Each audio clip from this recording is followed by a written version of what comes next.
Bueno, antes de empezar con los temas de hoy, creo que sería bueno tratar de dar tres temitas. Tendría que ser una introducción para dos de esos tres temitas. Un tema que nos va a servir para entender mejor dos de los tres temas. Los tres temas serían, por lo menos un pantallazo, ¿no?, de la Revolución Cristera, así siguiendo el orden cronológico. La guerra civil, el nazismo y la guerra civil española. Me van a disculpar si voy muy rápido y un poco por encima, porque si no, no terminamos ni en 2025. ¿Cuál es el tema? El tema tiene que ver con que dos de esos tres temas, concretamente la guerra cristera y la guerra civil española, se hacen, digamos, la respuesta a lo sucedido tanto en México como en España, tiene que ver con el surgimiento del laicismo progresista. Eso que festejamos todos los años y que es la fiesta de Cristo Rey. ¿Por qué esto? Primero, comentar algo, aunque sea rápido.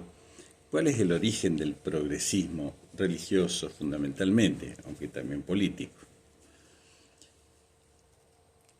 A diferencia de lo que plantean a veces los filósofos o los teólogos, en historia me gusta decir que más que el progresismo comienza a principios del siglo XIX. ¿Con qué?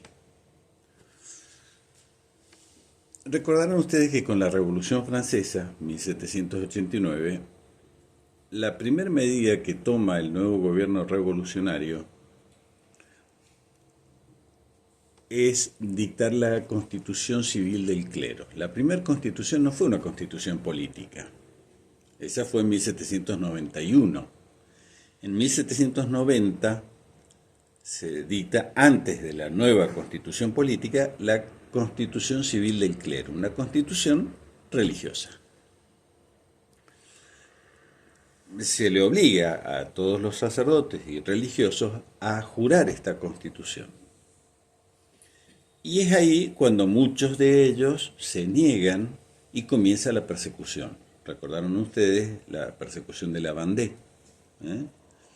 De alguna manera empieza con la negativa de muchos de los sacerdotes y de los religiosos a firmar esta constitución civil del clero, que básicamente ponía a los sacerdotes y a los religiosos a disposición del Estado. Van a pasar los años y la guerra de la Vendée, y ya cuando se empiezan a calmar un poco los ánimos con Napoleón y los años subsiguientes, se va a producir esto, una división. En realidad la división del clero ya se produjo antes, con los que aceptaban jurar la Constitución, que eran los juramentados, y los no juramentados o reaccionarios, eran los que no querían jurar la Constitución Civil del clero, no querían someterse al Estado.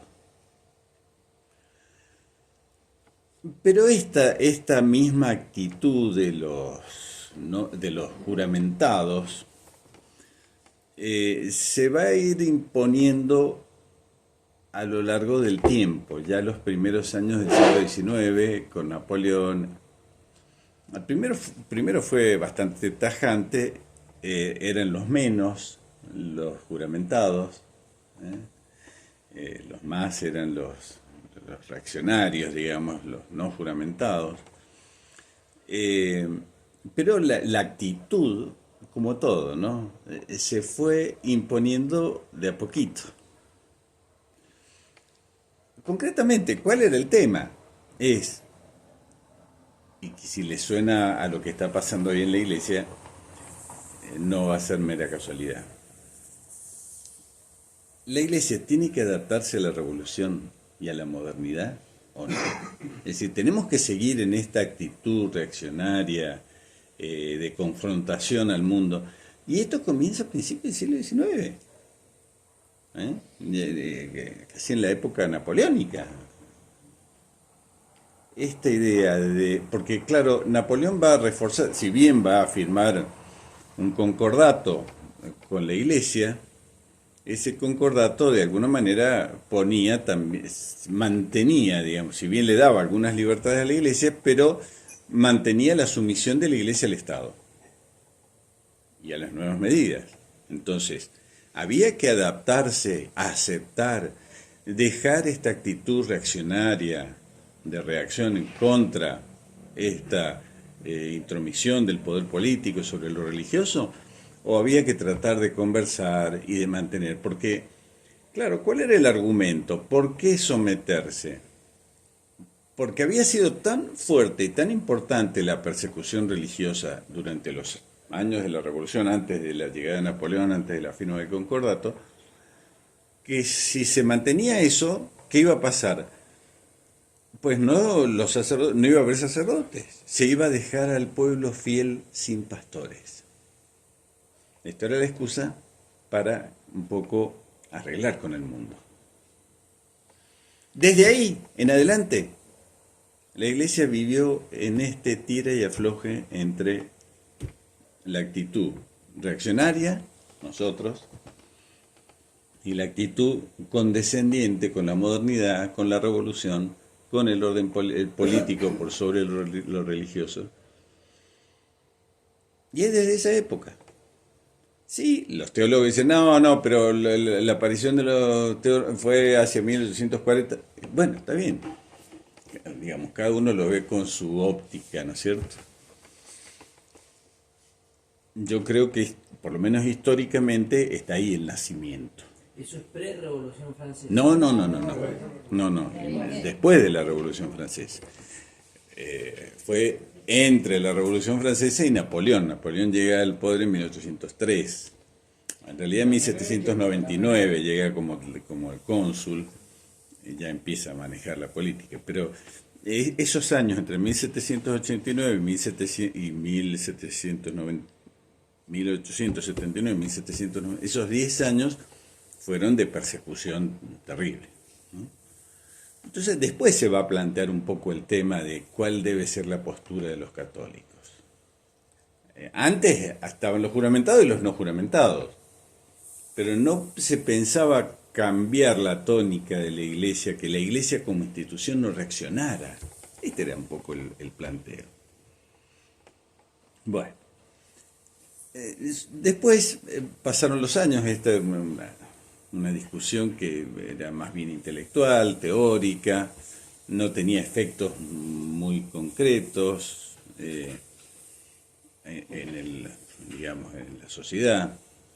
Pero después se va a volver a replantear el tema más o menos hacia mediados del siglo XIX, un poquito después, cuando llega el Concilio Vaticano I, con Pío IX, en donde Pío IX ya empieza, asume como un papa liberal, se creía que iba a ser un pontificado liberal, pero finalmente no, al contrario. Porque claro, todo esto tenía que ver con el enfrentamiento con el mundo. ¿Y el mundo? ¿Cuál era la propuesta del mundo? Y la propuesta del mundo eran los principios liberales en el orden político y por supuesto en el orden religioso. Es decir, esto también tenía que ver, mucho que ver con el liberalismo religioso y el liberalismo político. Por ejemplo, ¿en qué? Y por ejemplo, en que si la Iglesia tenía que aceptar los gobiernos constitucionales, la Constitución, la soberanía popular, después si la Iglesia tenía que aceptar la democracia, si los estados estaban obligados o no a mantener, a declararse católicos. Todos estos temas se van planteando. Si el poder político tiene autoridad por sobre lo religioso, si la educación de los niños hay que sostener la educación religiosa de los niños o en un Estado moderno tiene que aceptarse el laicismo educativo.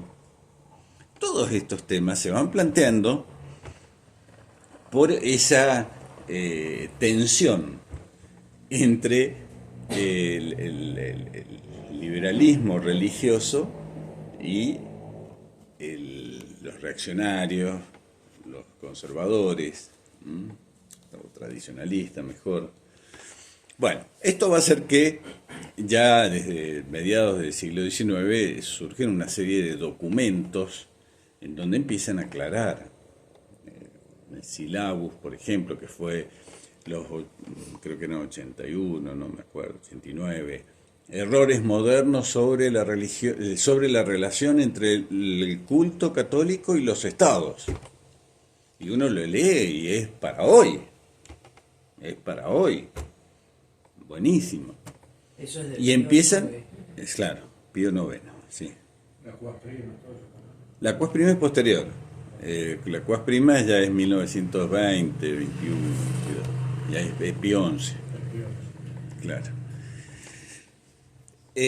Todos los papas tenían una gran preocupación y casi todos sacaron documentos en contra de eso que se consideraba o que se llamaba el modernismo, que es el abuelo del progresismo católico y del sínodo alemán, el bisabuelo del sínodo alemán. Ya venían planteándose. Bueno, la cuestión es que salían documentos pero no le pasaban bolilla. Claro, imagínense ustedes que los documentos tardaban muchísimo en esparcirse por todo el mundo. No había esa afición por conocer y por saber, salvo algunos intelectuales, pocos, muy pocos. Ni siquiera los religiosos ni los sacerdotes leían los documentos que venían tarde y mal y nunca, y a veces ni se entendían porque venían, por supuesto, en latín. Y muchos directamente ni les importaba, se dedicaban a evangelizar, a misionar. La cuestión es que, a pesar de que casi todos los papas dieron documentos en contra del modernismo, el modernismo siguió. El modernismo siguió. Tuvo un batacazo muy fuerte que fue, documentos muy fuertes, que fue, por ejemplo, de San Pío X, con la Pascendi Dominici Gregis, que inclusive llegó hasta al juramento antimodernista, ¿no? Es decir, había que todos los sacerdotes que se ordenaran tenían que jurar estar en contra del modernismo. Y estaba muy claramente identificado que era el modernismo. ¿Qué diferencia podría haber con hoy? Y bueno, que no era una cuestión litúrgica. Hoy nosotros lo relacionamos mucho el progresismo con la cuestión litúrgica. El documento del Vaticano I, del Dei Filius, creo que se llama. Ese documento aclara perfectamente. Sí, yo creo que no tengo recuerdo de haberlo leído, pero sí el Silabus. Bueno, el Silabus, claro. Claro, el Silabus. Anatema. Claro, y es clarísimo. Clarísimo. Sí. Y lo mismo que la Pascendi Dominici, claro, de San Pío X de 1907, creo que fue. Pero bueno, el progresismo es como el camaleón, ¿no es cierto? El modernismo va cambiando, viene la condena, le buscan la vueltita, y dicen, no, pero es que nosotros no quisimos decir eso, nos malinterpretó, y entonces siguen por otro lado, y después cambian el nombre y siguen por otro lado. Por eso el progresismo, el tercermundismo, la teología de la liberación, el modernismo, y siempre va cambiando. Claro, él es uno de los originarios, claro, pero es de los originarios del liberalismo religioso. La figura. Es la figura del liberalismo, claro. Claro, seguro. Es que todos los papas, y aún Pío IX, que parecía que iba a ser el que digamos, les iba a dar más calce, no, saca el Silabus y los condena todo. Bueno. Llegamos a San Pío X, estamos a principios del siglo XX. a los pocos años una nueva condena que también tiene mucho que ver con el nacimiento, el surgimiento de una nueva forma de entender al laicado, el papel del laicado en la sociedad y cómo los laicos tienen que hacerse cargo, sobre todo, de defender los principios religiosos en el orden político. Y esto, ¿qué va a hacer? Pío XI lanza esa encíclica, la Quas Primas, que va a dar origen a la Acción Católica. Es decir, que hasta entonces la Iglesia nunca había entendido o manifestado tan claramente o responsabilizado a los laicos tan claramente de su función en la sociedad política. Esto lo hace Pío XI con la Quas Primas. ¿Y cómo se tiene que encauzar eso? A través de la Acción Católica. No existían movimientos como existen ahora, que son un montón de movimientos. Eso es a partir del siglo XX. Los distintos grupos, parroquias, etcétera, etcétera, etcétera. Por supuesto que existían muchos católicos, intelectuales y todo lo demás, pero no el laicado organizado, como es en la Acción Católica. Por eso da origen a la Acción Católica. Se crea con la Quas Primas. Allá por los años 20 del siglo pasado, después de la Primera Guerra Mundial. Y esa Quas Primas, ¿qué es lo que sostiene? Se instituye la fiesta de Cristo Rey. La fiesta de Cristo Rey, que no es, como la presentan la mayoría de los curas que no tienen idea del contexto histórico, es la realeza de Cristo, la realeza social y política de Jesucristo, que Cristo reine en los corazones, en la familia, en la educación, en los estados, en el trabajo, es decir, que reine verdaderamente en la sociedad. Muy importante esta idea, la figura de Cristo Rey, la fiesta de Cristo Rey. ¿Por qué? Porque, como les decía antes, tanto en la Guerra Cristera como en la Guerra Civil Española, ¿cuál es el grito con que se levantan? ¡Viva Cristo Rey! Que Cristo reine, no al modernismo, no al laicismo, no al liberalismo católico, sino que Cristo reine. Esta idea es muy importante porque es lo que nos permite entender por qué Cristo Rey, por qué se levantan en nombre de Cristo Rey. Porque acá tienen el fundamento, el llamado en la Quas Primas. Hay que relacionarlo ahí. Dicho esto, no me extiendo más, pasamos a los cristeros. Voy a tratar de ser breve, pero algunas cosas hay que decir. A diferencia de lo que sucedió en el Río de la Plata, y esto un poco creo que ya lo dije en otro día, nosotros no somos los católicos, somos dogmáticos, como diría Chesterton, ¿no? No hay peor cosa que alguien que se diga dogmático cuando verdaderamente lo es. Todos somos dogmáticos. Nosotros creemos en los dogmas, en la virginidad de María, en la presencia real y sustancial de Cristo en la Eucaristía. Tenemos los dogmas, Cristo verdadero Dios y verdadero hombre. Pero no somos dogmáticos en lo político. En cambio, el liberalismo, el socialismo son dogmáticos, son ideologías y son dogmas. Siempre el Estado tiene que ser pequeño y no hay posibilidad de discutir, o siempre el Estado debe ser omnímodo y es eso, y no hay posibilidad de discutirlo. Son dogmas. Y mucho tiene que ver esto también con algo que se dio en México y que se dio totalmente distinto acá. Nosotros los chicos, generalmente los chicos adolescentes, tienden a decir el católico es federal y el federalismo es católico. Y el unitarismo liberal, y no, mire, no es así. El unitarismo y el federalismo son sistemas de gobierno.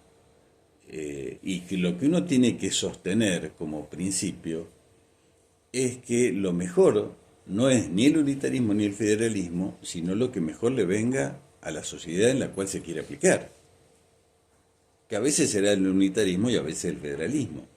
Y aquí tenemos un ejemplo. Cuando acá en la Argentina el federalismo de alguna manera sostenía los principios religiosos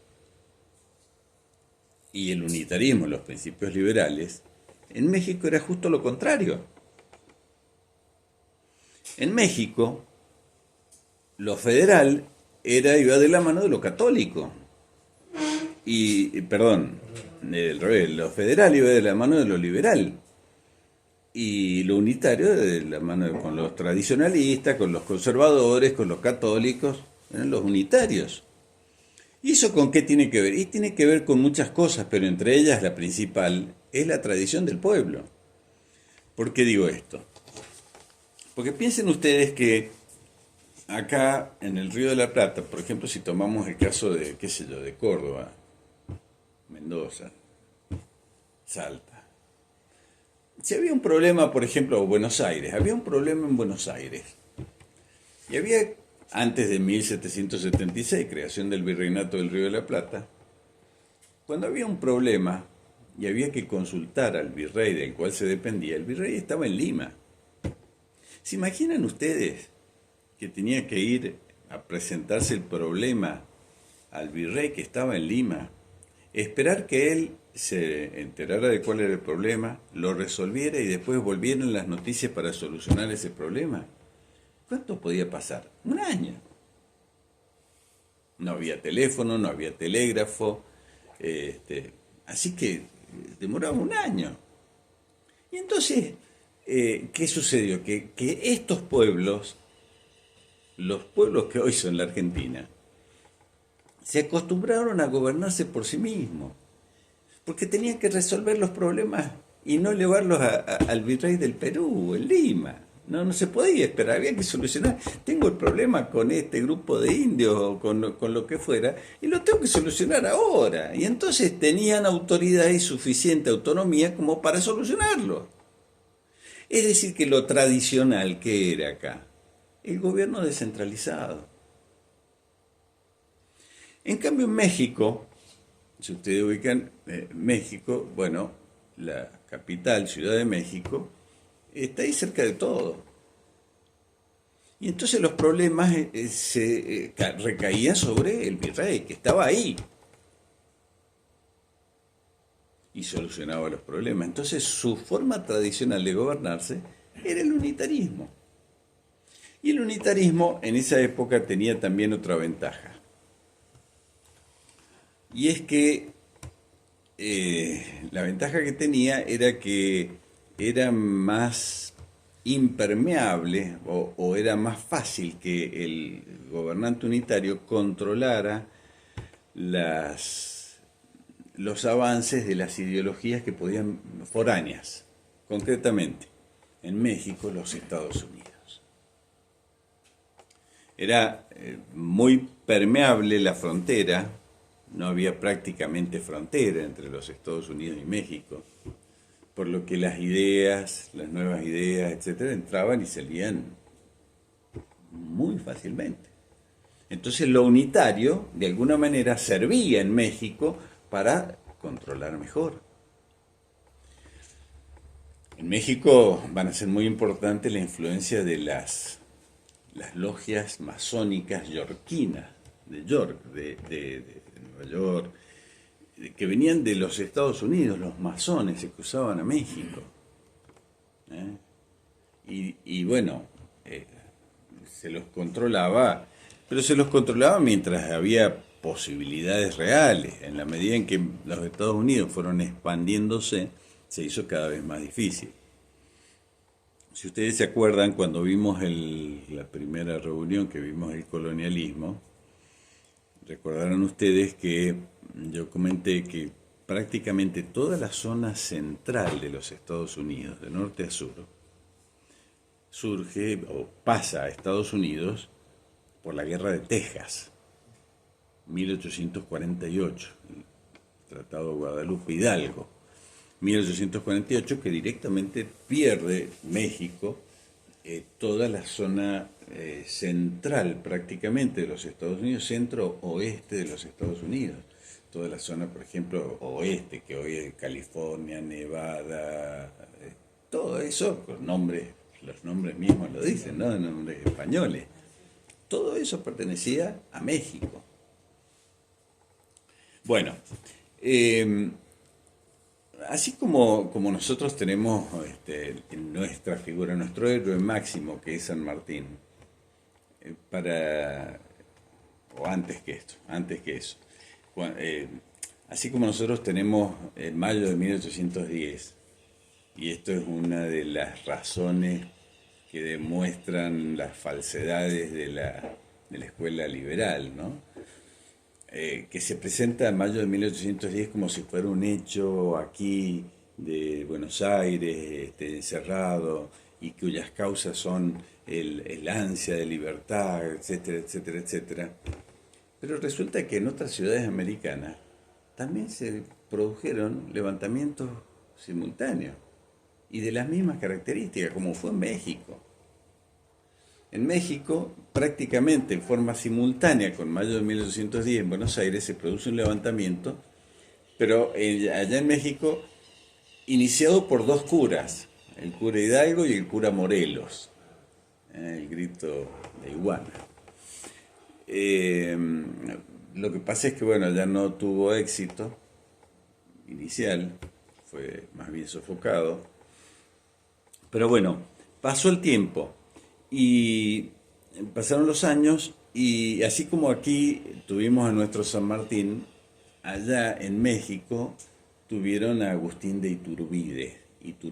Es el gran independentista o héroe de la independencia mexicana, que encima era un hombre tradicional, católico, conservador, bueno. Y en 1821, cuando de alguna manera termina ya ese periodo muy convulso entre 1810 y 1821, que es casi una guerra civil, Agustín de Iturbide logra tomar el poder, pone orden, se hace proclamar emperador, pero esto le va a durar muy poquito, 3 años, en 3 años lo matan y se acabó el emperador Iturbide. Pero es el verdadero libertador de México. Bien.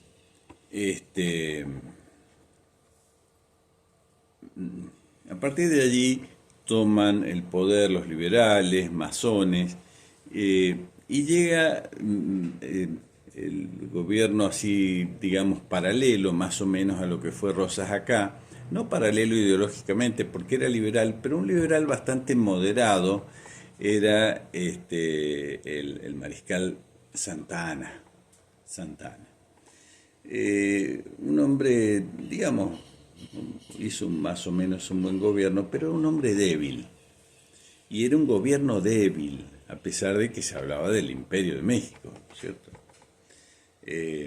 Ahí fue cuando él era emperador de México, cuando se produce la Guerra de Texas, y México pierde prácticamente más de la mitad de su territorio. Después de Santa Anna, que no tenemos tiempo de hablar, pero es interesante, ahí está la figura de Austin, como la marca de auto, ¿no? Austin, que ese fue el norteamericano que organizó todo el tema del avance sobre el territorio mexicano, en Texas. Pero bueno, dejémoslo ahí. Un segundo momento, después de la guerra civil, de Iturbide, de Santa Anna, es ya después cuando cae Santa Anna, que va a llegar Benito Juárez, el indio Benito Juárez. Benito Juárez era un indio sinvergüenza, aunque es el prócer para todos los liberales mexicanos. para los tradicionalistas mexicanos es Iturbide, para los liberales es Benito Juárez. Yo creo que les dije en la reunión pasada que Mussolini se llama Benito por Benito Juárez, por Benito Juárez. Ese momento que empieza en la década de 1850, paralelo más o menos a la época de Urquiza acá. Acá nos dimos la Constitución en 1853, en México se da la Constitución en 1857, con características más o menos semejantes. Una Constitución liberal, las dos. ¿Por qué liberal? La nuestra y también la de ellos. Porque sostienen la separación de la Iglesia y del Estado, básicamente el laicismo, el laicismo. Pero también políticamente porque establece como único criterio, único sujeto de derechos al individuo. Por eso individualismo liberal. Por eso son los liberales. Pero la Constitución de 1857 de México, encima de eso, tiene un muy marcado sentido anticatólico. Las medidas, porque claro, se dio 4 años después, pero 4 años después que fueron muy importantes. Acá la de 1853, allá en 1857, fueron 4 años que fueron muy importantes. ¿Por qué? Porque ya venían de Europa nuevas ideas laicistas, leyes laicas, que acá recién se van a dar en 1880. Allá en 1857 ya habían comenzado estas leyes laicas del matrimonio civil, del registro civil, del cementerio. Esas leyes ya están incluidas en la Constitución de 1857. Y inmediatamente después de estas leyes viene la época del Lerdo de Tejada. La Constitución del 57 en la época de Benito Juárez, después viene la época del Lerdo de Tejada. El Lerdo de Tejada se va a hacer famoso porque allí se van a dar las leyes de desamortización. ¿Qué tiene que ver esto? ¿Saben ustedes lo que es la amortización? Hay que amortizar los bienes para que no se vengan abajo. Si yo tengo que prever que el tractor me va a durar 15 años y que después lo voy a tener que cambiar. Si no voy juntando plata y no lo amortizo y después cuando tenga que cambiarlo no voy a tener plata. Bueno, ¿de qué consistía esto? Que la iglesia era mala administradora. En cambio el Estado va a ser buen administrador. Entonces mejor que lo tenga el Estado, los bienes, y en todo caso que el Estado sostenga algo de la iglesia. Entonces estas leyes de desamortización, ¿qué hacían? Le quitaban a la iglesia las propiedades para administrar el Estado. Y entonces hacer obras para los pobres. El Estado siempre va a ser el mejor. Bueno, las leyes de desamortización. Y todo esto, ¿qué tuvo como consecuencia? Es decir, tanto la Constitución del 57, laicista, con las leyes laicas, más las leyes de desamortización, hizo surgir los primeros grupos que en sus primer momentos se los llamaban los Cristos Reyes. Los Cristos Reyes. Después se va a unir y a ser los cristeros. Pero acá ya aparece la primera oposición de la iglesia. Pero ya después de Benito... pero tengo que decir algo antes. Porque en esta... tengo que leer algo. Para que vean un poco, en México es como España. Si son buenos, son muy buenos, y si son malos, son muy malos. Si son católicos, son bien católicos, y si no, son bien anticatólicos. Le voy a leer un texto que es muy interesante para que vean en las discusiones, en los debates de la Constitución de 1857, para que vean cuál era el lenguaje, las discusiones, los debates en el Congreso Constituyente del 57. Esto es de un diputado ahí de la Convención Constituyente. Dice: señores diputados, si cuerdas faltan para ahorcar tiranos, tripas de fraile tejerán mis manos. Así empezaba yo mi discurso de debut en la Tribuna de México hace algunos años, y he citado esto para que la Asamblea se dé cuenta de mi criterio absolutamente liberal. Yo aplaudiré desde mi curul a todo el que injurie aquí a los curas. Todos sentimos odios contra el clero. Si en este punto todos estamos conformes, liberales y radicales, si todos, si pudiéramos, nos comeríamos a los curas, si yo, señores diputados, que no soy jacobino sectario, no bautizo a mis hijos, ni tengo ninguna de las esclavitudes del catolicismo tradicional, yo comprendo sin dificultad que un señor general ameritado, patriota, valiente, liberal, despreocupado y solamente atento a saber cumplir su papel como soldado revolucionario en acción, venga a la plaza de Querétaro e incendie los confesionarios de todas las iglesias en la plaza pública, que funda las campanas, que se apropie las escuelas del clero, y hasta que cuelgue algunos frailes. Todo eso me parece perfectamente explicable entre nosotros. Nadie le condenará en el momento de la guerra si es hombre imparcial e ilustrado. Por último, me declaro partidario de que para ejercer el sacerdocio de cualquier culto se requiera ser casado civilmente. Si se es menor de 50 años, porque creo que las leyes de la naturaleza son inviolables y que es una necesidad la conservación de la especie. O sea, por una cuestión de respeto al orden natural, para ser cura hay que ser casado. Mientras los católicos creen que es un acto moral la confesión, los que no somos creyentes creemos que es un acto inmoral. Sin temor a la excomunión, sin temor al infierno, sin temor a la condenación eterna, aplausos y risas. Para mí no tienen ninguna significación todos los credos religiosos. Al cristianismo yo le llamo una farsa, le llamo una sarta de embustes, de patrañas. Señores diputados, ya hemos arrebatado el clericalismo en la niñez con la votación del artículo 3º, que la educación no tenía que ser religiosa. Ahora bien, ¿por qué no le hemos de arrebatar a la mujer? Piensen en México. Sepan conocer a fondo todas las razones y motivos que los mexicanos hemos tenido no solo para perseguir, sino aún para exterminar a esa hidra que se llama clero. Estos vampiros que es calificativo correcto que se les debe dar. Ese traje negro y fatídico que no revela más que el espíritu sucio y fatídico de quienes lo portan, con el propósito sincero y firme de no descansar hasta que no hagamos desaparecer el pequeño número de vampiros que tenemos en México y hasta que no consigamos exterminarlo. No hay medias tintas. No hay medias tintas.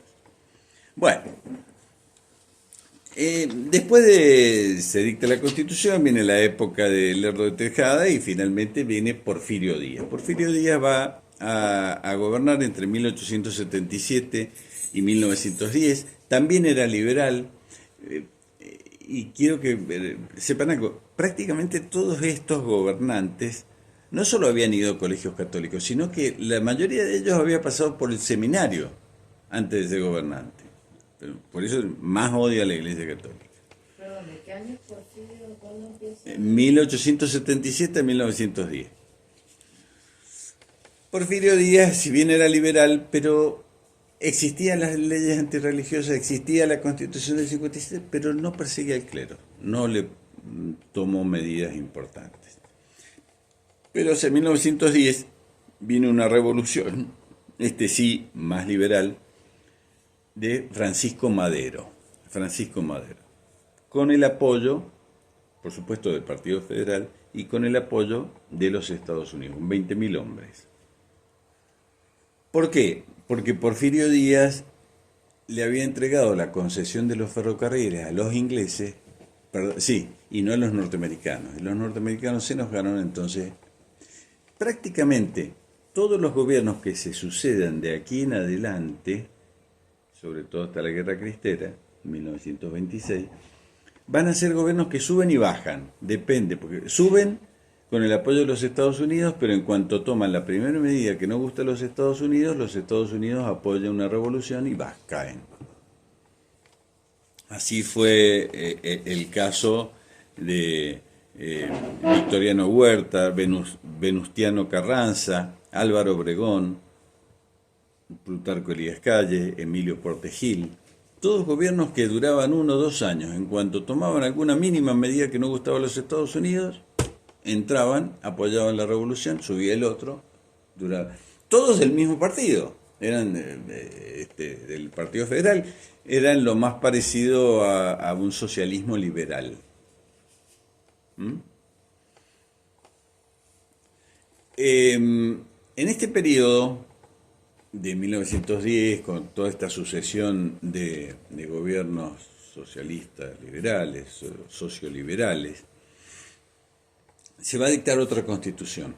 1917, la Constitución de Querétaro, mucho más anticatólica que la de 1857, mucho más anticatólica.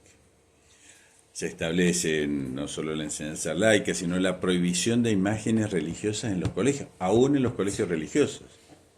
Y no se rían porque en la primera plataforma de Milei estaba esto, ¿saben? En la primera plataforma que envió Milei a la Junta Electoral estaba la prohibición de las imágenes religiosas, aún en los colegios católicos. Prohibición de los votos monásticos, negación de la personería jurídica de la Iglesia, prohibición de periódicos y partidos católicos. La Iglesia era incapaz de adquirir bienes, todos pasaban al Estado, el divorcio vincular. Todo esto es de la Constitución de Querétaro, 1917. Y entonces empezó la reacción católica, a reaccionar. ¿Cómo se reaccionó? Porque miren, esto yo insisto mucho con los chicos y sobre todo porque claro, los chicos ahí nomás se imaginan, hay que tomar las armas, hay que salir a pelear, hay que matar judíos, hay que matar masones, hay que matar liberales. No, miren, no fue esto. La reacción de la Iglesia fue muy prudente y se demoró esto muchos años hasta que los cristeros decidieron tomar las armas. No fue una cosa de que no les gustó o qué sé yo, lo primero que hicieron, no. Hubo pasos. Primero paso fue los documentos papales que condenaron las constituciones liberales, la Constitución de Querétaro, las medidas en contra, documentos papales. Segunda reacción, en 1911 se había dispuesto la creación del Partido Católico Nacional.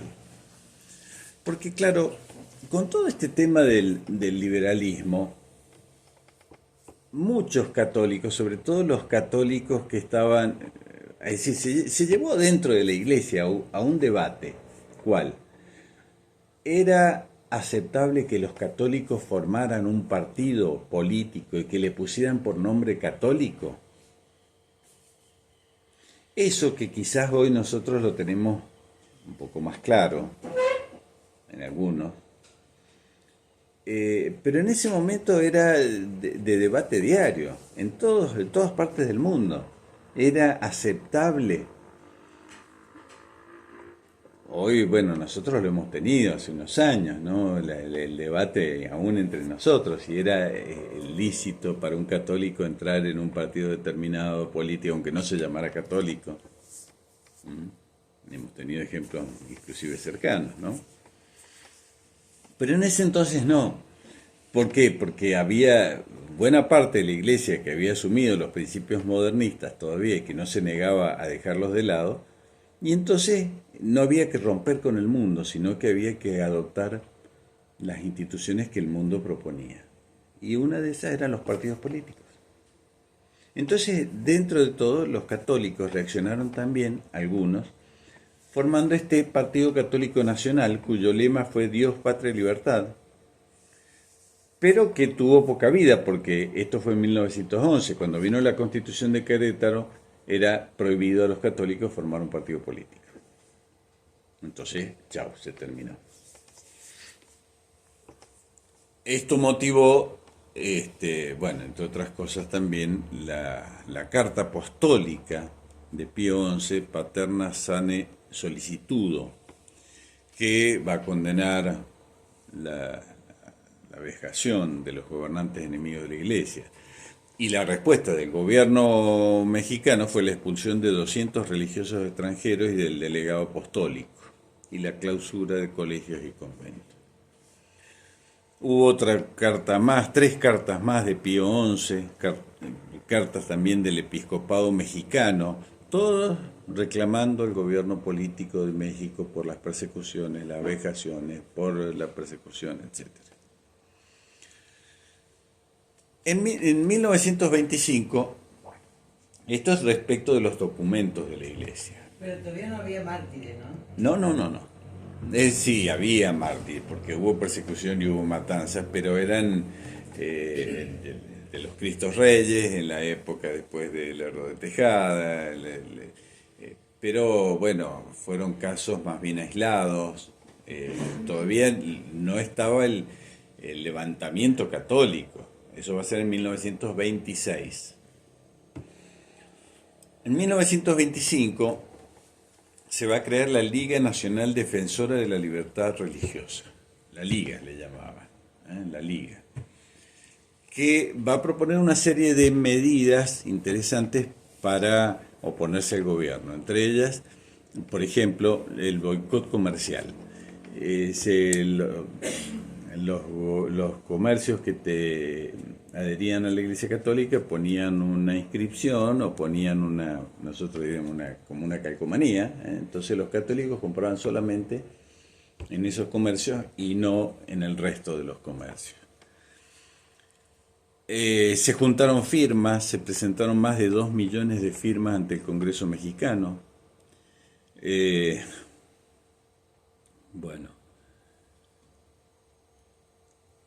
Se paralizaron las ciudades, algunas ciudades, como por ejemplo Guadalajara. No se utilizaban los autos. Entonces se convirtió la ciudad, por ejemplo, de Guadalajara en una ciudad de peatones. Todo para demostrar el disgusto. Reaccionan de forma pacífica, pero mostrando su rechazo. Renunciaron más de 800 maestros de escuelas. Más de 800, y hubo 22.000 niños de 25.000 en Ciudad de México que dejaron de ir a la escuela.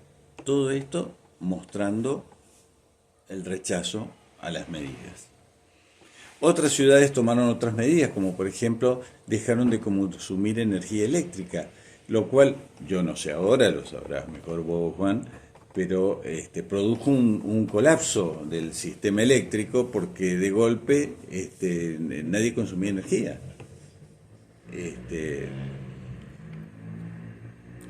Se alumbraban con velas, debieron parar las plantas de electricidad. Y ya, claro, en julio, fines de julio de 1926, la Iglesia mexicana decide la supresión del culto público. Es decir, no se dan más misas, no se celebran más bautismos, no se celebran más matrimonios. Por supuesto se celebraban misas, pero adentro de las iglesias y se entraba por el costado, es decir, que estaban como cerradas. ¿Esto para qué? Para provocar también más reacción de los mexicanos. Los mexicanos les sacaban la misa y bueno, ahí reaccionaban muchos, porque muchos católicos mexicanos no reaccionaban. Entonces esto era para... esa decisión la toma la iglesia. Pero claro, ¿qué sucedió? Que el gobierno entraba a las iglesias igual, veía y lo sacaba a tiros. Y así fue como el 31 de julio, cuando entraron, vieron que se estaba celebrando misa, que estaban rezando, mataron ahí a varios de los que estaban ahí en una iglesia, y entonces eso fue el inicio, ya el momento de decir non possum, no podemos más. Y entonces ahí fue cuando los católicos acuden a la Conferencia Episcopal Mexicana y le preguntan si es lícito tomar las armas, a lo que la Conferencia Episcopal le dice que sí. No lo piensen hoy, ni en la Argentina. Con lo cual comienzan a organizarse militarmente y comienza la Guerra Cristera, mediados de 1926. ¿Por qué era tan anticatólico? Por la influencia de las logias masónicas de Estados Unidos. Había, a ver, la liga donde aparece Anacleto con González Flores. Claro, Anacleto González Flores, sí, claro que sí. Y comienza la guerra cristera al nombre de Viva Cristo Rey. Bueno, el maestro, bueno, dirigido por Anacleto González Flores, que oiga en las Américas este santo grito: yo muero pero Dios no muere, viva Cristo Rey. Es la frase que dice Anacleto González Flores antes de que lo fusilen y que la van a tomar todos los cristeros. ¿Cuál fue la respuesta del gobierno? Los campos de concentración. Ahí aparecen los primeros campos de concentración, no son los de Hitler, acá aparecen. Lo que no pueden robar lo destruyen. Van a bombardear todo un pueblo, el de los Altos, con aviones norteamericanos. Salían de bases norteamericanas, iban, bombardeaban y volvían a las bases norteamericanas. ¿Cuál era el interés norteamericano concreto? ¿Eran los protestantes? Debilitando México y sacando el catolicismo, podían tomarlo y quedaba más a disposición. Aparte de lo religioso y masónico, ¿no? Que era muy fuerte en esta época. Piense que acá es toda la época de la masonería, la época más importante, la masonería, en la segunda mitad del siglo XIX. Imagínense Mitre, Sarmiento, Avellaneda no, porque no era masón ni mucho menos. México también siempre fue un fuerte católico. Sí. Yo creo que es una figura... La cuestión es que entonces el gobierno empieza ya que todo cristero, por el solo hecho de ser cristero, había que matarlo. Comienzan los fusilamientos, el martirio. Pero ¿cuál era el problema? Que por cada cristero que moría aparecían 5 voluntarios más. Y entonces, lejos de ir menguando la cantidad de soldados cristeros, cada vez era más. Esa semilla de nuevos cristianos, la de los mártires. Cada vez más voluntarios. A tal punto que llegaron a tener 20.000 soldados activos. 20.000. En junio de 1927 provocaron 10.000 muertos del ejército oficial. 10.000 muertos. ¿Cuál era la bandera? La tricolor con la Virgen de Guadalupe. Era muy importante durante la guerra cristera la función de las mujeres. La verdad que las mujeres tenían un carácter, por decirlo finamente. Escondían las armas, las granadas, abajo de las faldas. Llevaban la información de un lado al otro. Fueron las responsables de poner explosivos en los puentes. Esta era la especialidad de las mujeres, poner explosivos en lugares estratégicos, especialmente en los puentes, cuando iba a ir Y claro, a lo que se exponían y lo que sufrieron muchos fue, por supuesto, cuando las encontraban, las vejaban, las violaban, todo. Hacían enfermería, correo, transporte, voladura de vías de trenes, de puentes, de espionajes. Bueno, en 45 días, en el año 1928, cometieron 30 atentados. En 45 días, 30 atentados contra las vías de comunicación. Prácticamente en 1929 era un triunfo ya declarado de los cristeros. Pero ahí fue cuando ya veían que los cristeros iban avanzando en todos los frentes y que si las cosas seguían así, cada vez aparecían más cristeros y iban a perder la guerra, el presidente mexicano,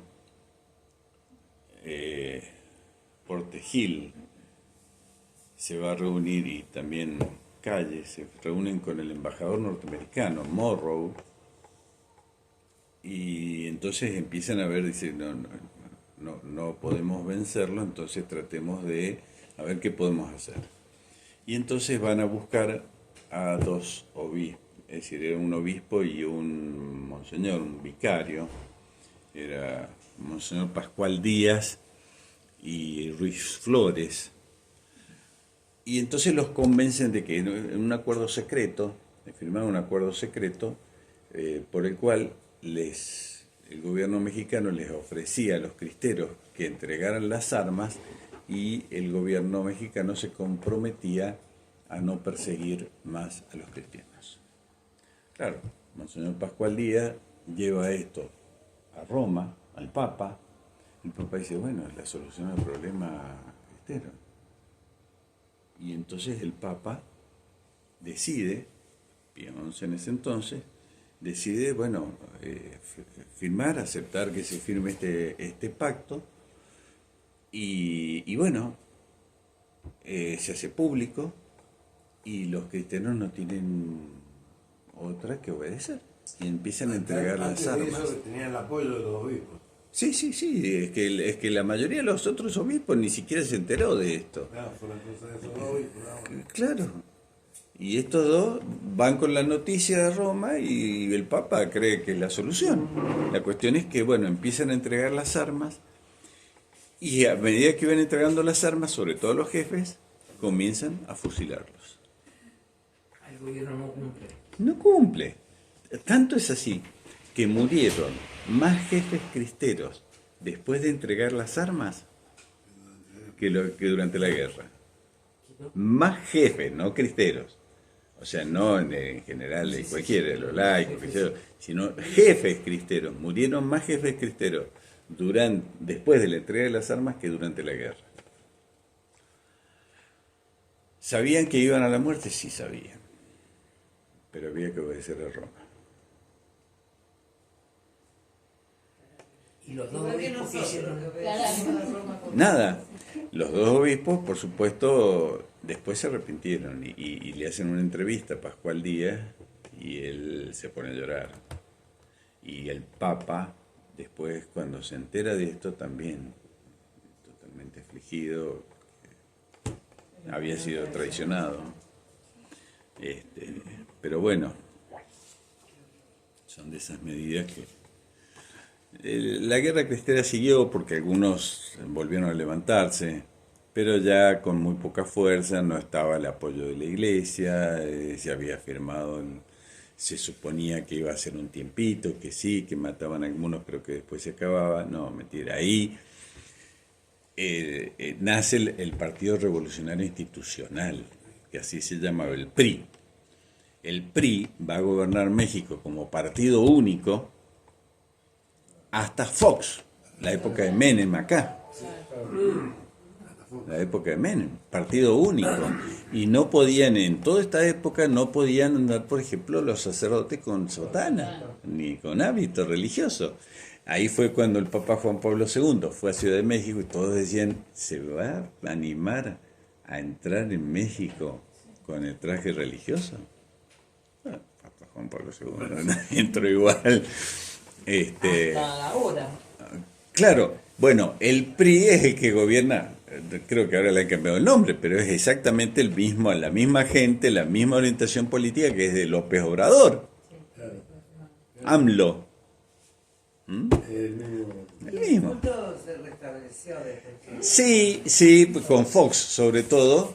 Ahí no solo terminó la persecución, sino que Fox cuando asumió, lo primero que hizo fue a Guadalupe a dar gracias a la Virgen y a encomendar su gobierno a la Virgen de Guadalupe. Y bueno, sí, ha vuelto AMLO. Hay persecución en la actualidad en México, sobre todo los católicos más comprometidos. Pero bueno, no es como la época de los cristeros, obviamente, ¿no? El PRI nace ahí con esa Sí. traición. Sí. Nace, los gobiernos subsiguientes a esta época. La guerra cristera va de 1926 al 29, aunque, insisto, en el 32, 33 hubo algunos levantamientos cristeros, pero de menor importancia. Bueno, siguiendo el orden cronológico, tenemos que llegar al nazismo. No sé si quieren hacer un descansito o le metemos... Vos, ¿No?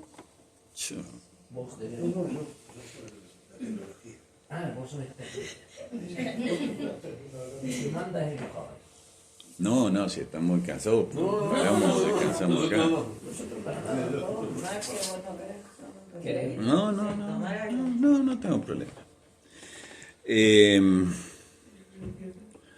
Para ver el nazismo Recuerden ustedes, volvemos un poco a los nacionalismos propiamente. Lo de la guerra cristera no llegó al poder, los cristeros no llegaron al poder. ¿Se acuerdan que habíamos dicho que lo propio de los nacionalismos era la reacción ante una situación dada? Imagínense ustedes que esa situación dada es la Alemania posterior a la Primera Guerra Mundial. Y así como Italia, vamos a ir haciendo un paralelismo con Italia en varios puntos, porque así como Italia fue avanzando el marxismo, así también en Alemania. Y en Alemania fue muy fuerte,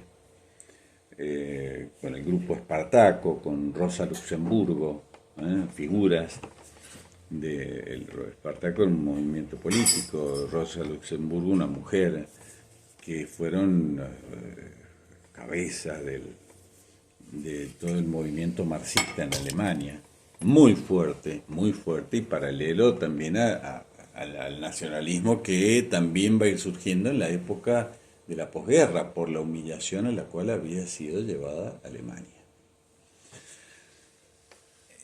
Pero a diferencia de lo que va a suceder en Italia dijimos que la reacción a esa mala situación surge Mussolini y crea los fascios, un grupo.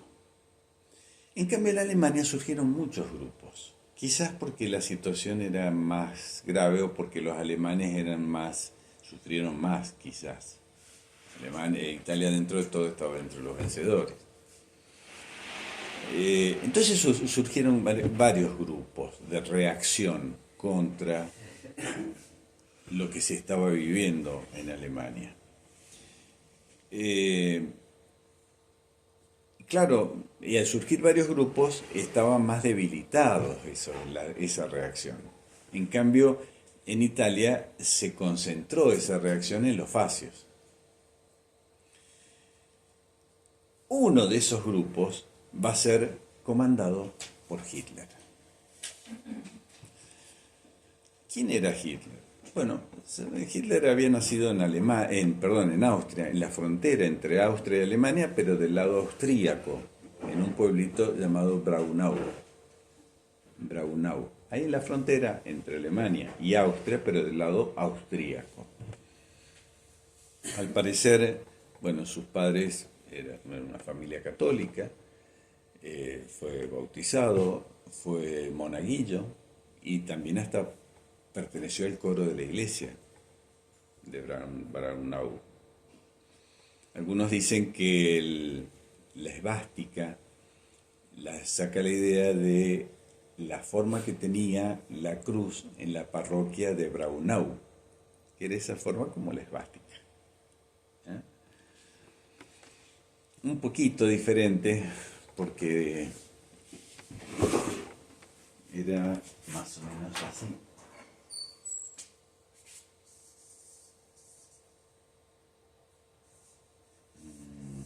Bueno, más o menos. Y entonces dicen que tomó la idea de ahí. Ven que más o menos es la figura de la esvástica. Cuando joven era más bien un muchacho taciturno, de muy bajo perfil. Cuando terminó la escuela secundaria, él pensó que su vocación era la pintura, las artes plásticas.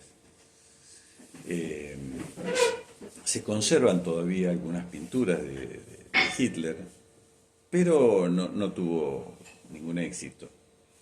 También hasta escribió algunas poesías que también han pasado al olvido.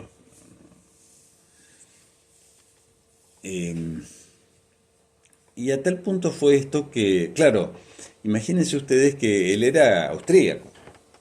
Y como austríaco que era, para desarrollar su vocación se fue a Viena. Y pensó que ahí iba a tener algo de éxito. Pues no tuvo éxito, ni en la pintura ni en la poesía, y tuvo que entrar a vivir en una especie de orfelinato,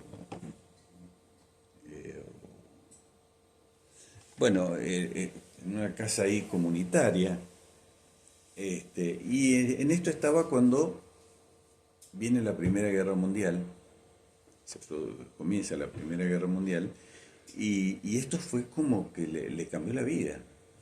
Dice, ahí se dio cuenta que su vocación era lo militar y que tenía que entregar su vida y que tenía que enrolarse en el ejército, se va a enrolar en el ejército. Austríaco. Alemán. Alemania y Austria estaban unidas. Acordate que pertenecían a la Triple Alianza o de los imperios centrales. Bueno, la cuestión es que se va a alistar en el ejército, entra en el ejército y tuvo una acción muy destacada en la Primera Guerra, a tal punto que recibió los máximos honores de la guerra. Llegó a estar ciego durante unos días porque en una de las batallas los gases que lanzaron, saben ustedes que eran gases venenosos, le produjo ceguera, estuvo unos días ciego en el hospital, pero obtuvo medallas, la cruz de hierro, creo que se llama, algo así, la medalla, la máxima distinción al soldado en la guerra alemán. Y así como se entusiasmó tanto con la Primera Guerra Mundial, cuando Alemania perdió, fue la gran decepción, la gran depresión anímica, porque Alemania había perdido. Pasa el tiempo y empieza a enterarse de lo que está pasando en Italia, de Gabriel D'Annunzio con su expedición al noreste de Italia, que ya vimos la reunión pasada, de que había hombres que eran capaces de sobreponerse y de sobreponer los valores de la patria por sobre los intereses personales y la política. La situación política en Alemania era muy parecida a la de Italia. Si ustedes se acuerdan, nosotros dijimos que había 3 partidos que se turnaban en el poder, que eran el liberal, el socialista y el popular, de Don Sturzo. Acá en Alemania también estaba el Partido Liberal, el Partido Socialista y el Centrum. El Centrum era muy parecido al Partido Popular, donde había, digamos, católicos, gente, a ver, que hoy llamaríamos de centro, más o menos, de centro, y con algunos católicos, muy parecido al Partido Popular en Italia.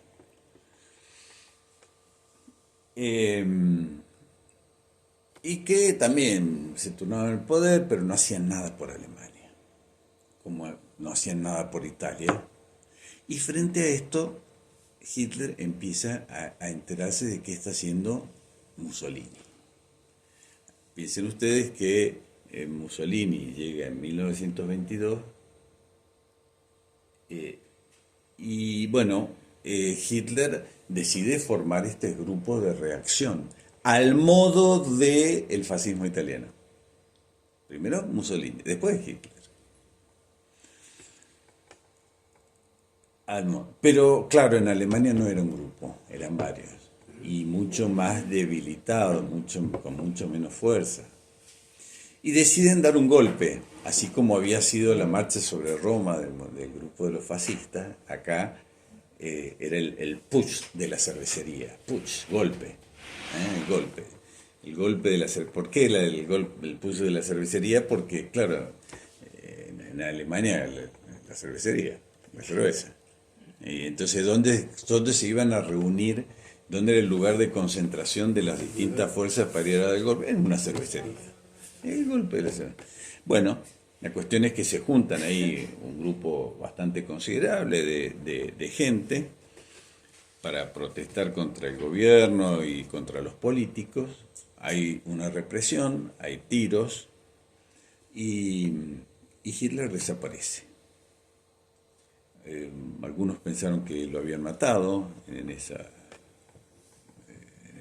disparos, pero al poco tiempo se enteran que a Hitler lo han tomado y lo han metido en la cárcel como agitador. se pasó 6 meses en la cárcel y allí escribió un libro, Mein Kampf, Mi lucha. En ese libro él lo que va a poner una mezcla de todo. Desde ahí recetas de cocina, recuerdos de su niñez, de su adolescencia, de la pintura, pero también cuestiones políticas. Lo que nos importa a nosotros de Mein Kampf, que es el planteo inicial que se hace Hitler. ¿Por qué Alemania, que fue tan grande y que logró ser tan grande después de la unificación alemana, el Segundo Reich, que le hablábamos de eso? Sí. El Segundo Reich, el Segundo Imperio, después de la unificación alemana con Guillermo II, el crecimiento, llegar a competir con Inglaterra en lo industrial, las nuevas colonias que tuvo, el peso que tenía en Europa, llegó a ser tan bajo como fue el Tratado de Versalles. Humillada esa Alemania. Entonces había que volver a hacer resucitar la Alemania del Segundo Reich, el Segundo Imperio. Y claro, pero ¿por qué? ¿Por qué se llega a esto, a esta decadencia? Y entonces él empieza a remontar algunas razones. ¿Y qué había pasado en Alemania? Alemania había recibido una gran inmigración de Rusia. Si ustedes se acuerdan, yo cuando hablamos en la reunión pasada de los enemigos del zarismo, dijimos los judíos. ¿Por qué? Porque habían matado a Alejandro II, al zar, etcétera, etcétera, etcétera, y habían complotado contra los zares y entonces los expulsan. Los pogroms, que son la persecución a los judíos en Rusia. Y habían sido muy bien recibidos en Alemania. A tal punto que los judíos se habían instalado ahí, casi todos los que se habían salido de Rusia se habían instalado en Alemania. Y entonces, ¿qué dice Hitler? Ahí está el problema. Los judíos que habían llegado de Rusia. Esos, al mezclarse, porque claro, cuando los migrantes eran o muy pobres y entonces, ¿qué llegaban? Las mujeres, ¿qué hacían? Y se prostituían para vivir. Y los hombres robaban. Y se fueron mezclando con los alemanes. Y entonces la raza alemana se fue corrompiendo. La raza alemana se fue por culpa de los judíos. Y los judíos trajeron las malas costumbres. ¿Y los ricos qué hicieron? Y se apoderaron de las empresas, de los grandes capitales, la usura, etcétera, etcétera. Entonces, ¿por qué esa Alemania que había sido tan floreciente en todos los ámbitos había llegado tan bajo? Por culpa de los judíos. ¿Y entonces qué hay que hacer con los judíos? La solución final. Limpiar todo. Se pone a estudiar un poco más y ¿qué es lo que ve?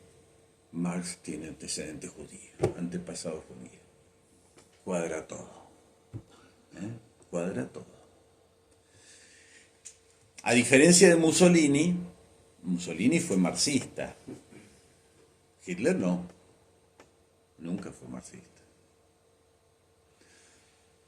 Pero bueno, ahí en el libro el planteo es un poco La culpa la tienen los judíos y la tiene el comunismo, porque el comunismo es lo otro que ha entrado, sobre todo después de la Primera Guerra, y ha podrido todo el ambiente político y nos ha hecho caer tan bajo. Porque apenas terminó la Primera Guerra, hubo una revolución socialista en Alemania.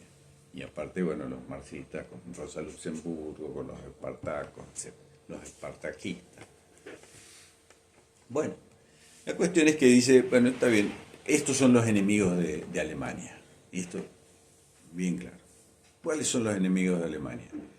el externo, la Unión Soviética como portadora y exportadora del comunismo marxista, y los judíos. Estos son los objetivos. Con esto hay que terminar. Toda la prensa, los historiadores liberales, sobre todo Occidente, ¿qué es lo que plantean? No, Hitler quería adueñarse del mundo, quería adueñarse de Europa. Ya vamos a ver cómo para Hitler esto era un dolor de cabeza. Pero el plan de Hitler, ¿cuál era? Y yo tengo que tratar de lograr la unificación de Occidente contra Rusia, contra la Unión Soviética. Yo no puedo combatir solo con Alemania, sobre todo si voy a tener enemigos en el frente occidental. No da Alemania para que haga desaparecer a la Unión Soviética. Piensen ustedes que estamos hablando, ya está, Stalin ya está en el poder. Y entonces Hitler dice, bueno, pero vamos a cambiar de táctica, ya no mediante un golpe, que fue muy fácilmente rechazado, sino que vamos a meternos en el sistema, creando un partido político. Ya para esta época, estamos hablando de 1922, ya no eran los tres partidos, el liberal, el socialista y el centrum, sino que había cambiado un poco la configuración política. Ahora los dos partidos eran el Partido Nacionalista y el Partido Liberal. Fácilmente desde 1925 había ya asumido como jefe del Partido Nacionalista el mariscal Hindenburg. Hindenburg había sido uno de los héroes de la Primera Guerra Mundial.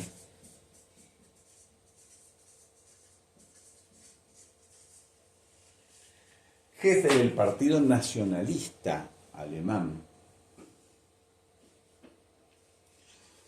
Pero claro, no era del agrado de Hitler. ¿Por qué? Porque Hindenburg era nacionalista, pero no tenía las ideas nacionalistas de Hitler. Era mucho más moderado, pensaba que el nacionalismo no tenía que ser ni una cuestión racial, ni tampoco tenía que tener una política exterior agresiva, sino que Alemania tenía que recuperarse. Ese era el nacionalismo de Hindenburg. El otro partido no era el Partido Liberal, sino el Partido Socialista. Entonces era el Partido Nacionalista y el Partido Socialista. En el poder, Hindenburg desde 1925. Y Hitler decide crear un partido y al parecer no tenía mucha creatividad en cuanto a los nombres. Dice, bueno, le vamos a poner, para tratar de conseguir adeptos, le vamos a poner el nombre de los dos partidos principales. Nacional Socialista, que por sus siglas en alemán es nazi. Nazi, Nacional Socialista, nazi. Bueno, comienza a presentarse en las elecciones en la década del 20, las pierde, todas las elecciones que se va presentando, sigue ganando Hindenburg, pero llega la crisis del 29, la crisis de Wall Street, de la bolsa de Nueva York. ¿Qué había sucedido? Recuerden que los años 20 son la época, algunos le llaman de la segunda Belle Époque. Son años de un gran despegue económico después de la depresión de la Primera Guerra. Prácticamente se considera que hacia ya 1922-23 comienza el despegue económico de Europa. Y entonces, ¿qué pasaba? Pasaba que los países, Francia, Gran Bretaña, que eran acreedores de Alemania, sobre todo por el Tratado de Versalles, lo vimos, si se acuerdan ustedes, se estableció una comisión que iba a estudiar las deudas de la guerra porque era la única culpable, ¿se acuerdan? Bueno, Como había sobrante de plata, una época de un gran optimismo, es la época que nace el tango, que nace el Charleston, hasta en los bailes se veía, las grandes fiestas, etcétera, etcétera.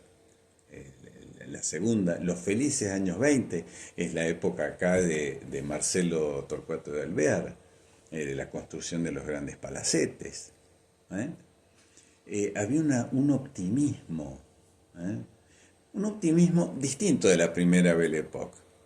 Es el de comamos y bebamos que mañana moriremos. La primera Belle Époque no, era un optimismo a largo plazo, el hombre ha alcanzado la felicidad. Ahora no, aprovechemos, porque así como vino la primera guerra puede venir una segunda. Y comamos y bebamos, pasémoslo bien. En la segunda Belle Époque. Porque en realidad la conciencia con la realidad actual, la conciencia. La cuestión es que en 1929 cae la bolsa de Nueva York y con la caída de Wall Street se generaliza la crisis por todo el mundo. ¿Por qué? Porque fue una crisis fundamentalmente financiera, de desconfianza financiera, de desconfianza en el futuro económico, y pronto va a ser económica porque va a alcanzar todos los ámbitos de la economía mundial. Se paraliza el comercio exterior, nadie quiere comprar ni vender, porque si venden no sabe si van a comprar, a cobrar, y si compran no sabe si van a pagar, y entonces comienza, todos los países prácticamente de Occidente van a aplicar medidas proteccionistas. Pero claro, como hay crisis, y la crisis es muy grande, Francia y Gran Bretaña, que antes le perdonaban o miraban para otro lado o le renegociaban la deuda a Alemania, ahora dicen, no, ahora queremos la plata. Y esto va a llevar a Alemania, a que Alemania sufra la crisis del 29, mucho más que los Estados Unidos y que el resto de los países, porque le exigían que pagara con moneda constante y sonante. Y entonces, ¿qué pasó? Pasó que la gente estaba más descontenta porque sufrieron mucho más y entonces querían medidas más extremas. Y entonces el partido de Hitler comenzó a avanzar, a crecer. En todas las elecciones iba creciendo cada vez más, hasta que llega a ser la segunda fuerza política en Alemania. De haber sido un partido que casi nada. Milei. Bueno, la cuestión es que se hacen las elecciones en enero de 1933 y sale Hindenburg reelecto y Hitler ahí. Claro, los alemanes son más ordenados que nosotros y a veces generalmente más razonables, también en política. La cuestión es que Hindenburg dice, bueno, para ser gobernable el país, vamos a llamarlo al jefe del Partido Nacional Socialista, claro, para que hacer una coalición de gobierno. Hacer una coalición de gobierno. Entonces lo llama Hitler y lo nombra canciller, que es una especie de primer ministro. El presidente sigue siendo Hindenburg. Allá tienen el sistema semejante a las monarquías constitucionales. Claro, en ese entonces todavía tenía un poco más de poder, pero bueno, el presidente hacía como de rey con un primer ministro que en realidad era el canciller. Pero quien gobernaba era el canciller, las medidas diarias, digamos, ¿no? La política del momento. Bueno, Alemania sigue con ese mismo esquema, teniendo un presidente y un canciller que no es como en el caso nuestro, que el canciller es el ministro de Relaciones Exteriores, sino que es una especie de primer ministro. Italia también tiene un sistema. Sí. Tiene presidente y... Eso sí, sí. Bueno, la cuestión es que en 1933 ya está el partido nazi en el poder como canciller. Ya Hitler ha creado los dos grupos militares de apoyo que van a ser las SS o grupos de asalto y la SA, los grupos de defensa personal del Führer. Acuérdense que todos los nacionalismos, yo les he hablado de la exaltación del líder, entonces va a ser el Duce en Italia, el Führer en Alemania, el Generalísimo en España con Franco, ¿eh? la figura del líder. Y bueno, cuando asume Hitler, también su primer gabinete va a tratar de incorporar a muchos independientes del Centrum, siguiendo todo lo que había hecho Mussolini. ¿Se acuerdan? Mussolini había nombrado hasta judíos en su primer gabinete. Hitler también va a ir siguiendo los pases. Lo admiraba Mussolini, lo admiraba Mussolini. Por supuesto que al principio, después ya va a ir tomando vuelo. Pero así como Mussolini había tenido el asesinato, ¿se acuerdan del líder del Partido Socialista? Hitler va a provocar también un hecho para de alguna manera justificar la persecución, sobre todo de los socialistas, que va a ser el incendio del Reichstag. El Reichstag era como el parlamento alemán. Se incendia el Reichstag y ¿qué dice Hitler? Son los marxistas. Y entonces comienza a perseguir a los marxistas, a masacrar. Y eso le va a justificar para cerrar el Reichstag. Dice, no, ahora hay que poner un gobierno fuerte, porque estas cosas pasan porque tenemos gobiernos débiles con el Reichstag. Y entonces va a cerrar el Parlamento y 1934,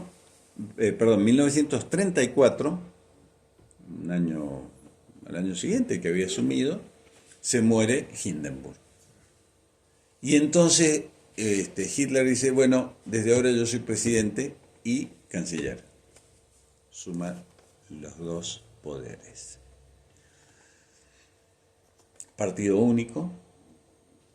Sí. ¿El Parlamento se incendia fortuitamente? No, lo manda a incendiar él, ¿Y Hindenburg se Sí. muere fortuitamente? Sí, de muerte natural. No había nada. De muerte natural, por lo menos por lo que parece. Bueno, la cuestión es que entonces ya unificando el poder también quiere unificar a los grupos que lo acompañan y entonces hace desaparecer a los principales jefes de las SA hasta que finalmente los une con los que queda con las SS y se queda con las SS, de la cual tenía, porque las SA había un movimiento medio de reacción contra, o de límite.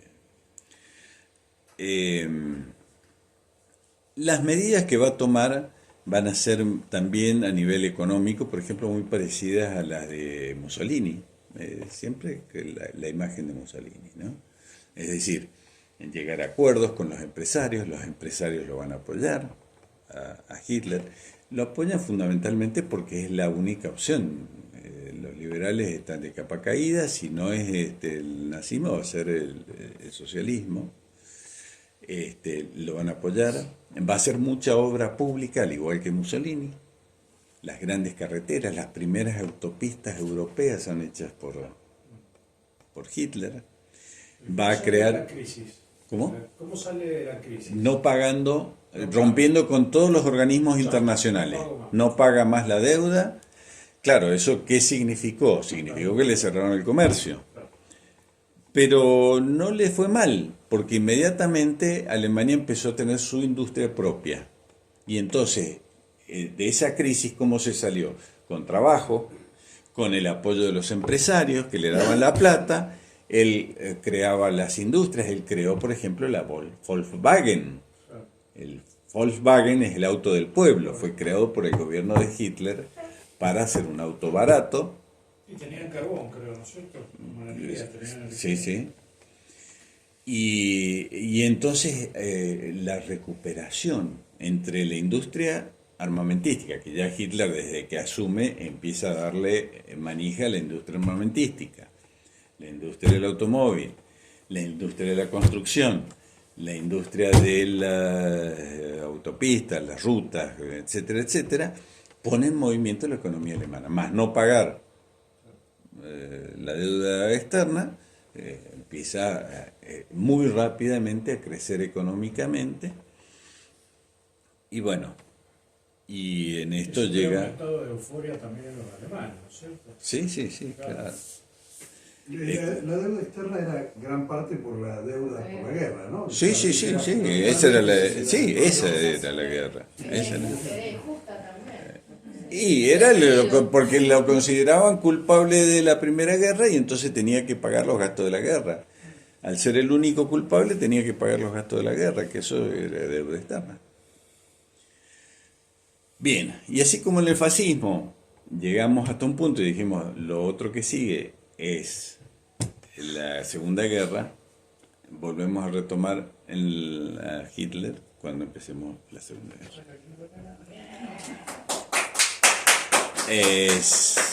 Si quieren, si no están sumamente cansados, vemos algo de la Guerra Civil Española rápidamente, enseguida, después